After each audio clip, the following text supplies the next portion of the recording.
Halo teman-teman, kami dari kelompok 1 ingin menjelaskan terkait etika berkomunikasi di era digital.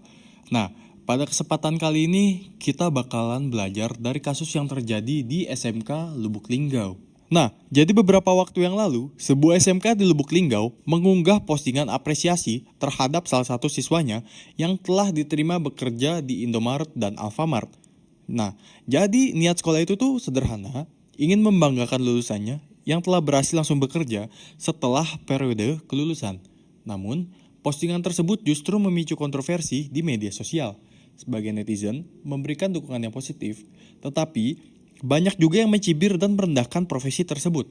Fenomena ini memperlihatkan bahwa etika komunikasi di dunia digital masih sering diabaikan, dan kebebasan berekspresi kadang disalahgunakan untuk menilai atau merendahkan orang lain.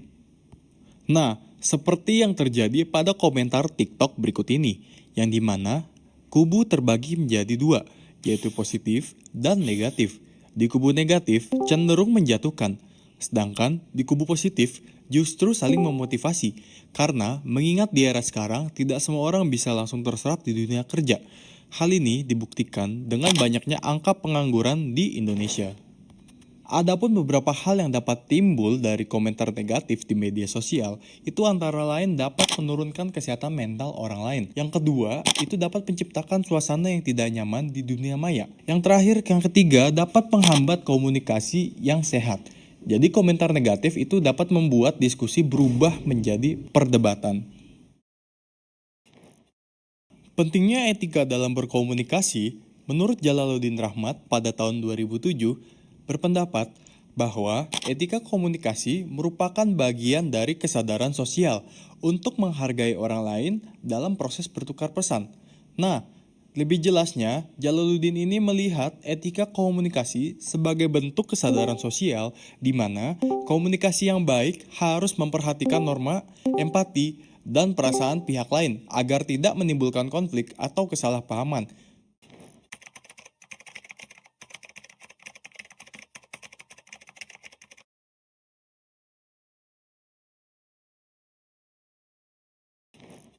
Yang pertama ada kesadaran diri, yang berarti berpikir sebelum berbicara atau mengetik. Setiap komentar, unggahan, atau pesan yang kita kirim mencerminkan diri kita dan dapat berdampak pada orang lain.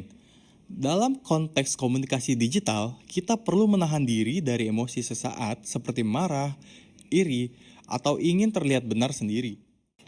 Yang kedua, ada empati, yang dimana memiliki arti berusaha memahami perasaan dan sudut pandang orang lain.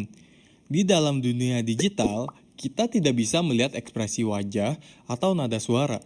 Jadi sangat penting sekali untuk berhati-hati dalam memilih kata. Yang ketiga, ada bertanggung jawab, yang dimana setiap komentar pasti punya konsekuensinya. Nah, komentar ini bisa mempengaruhi citra orang lain, bahkan bisa dianggap sebagai bentuk cyberbullying jika berlebihan.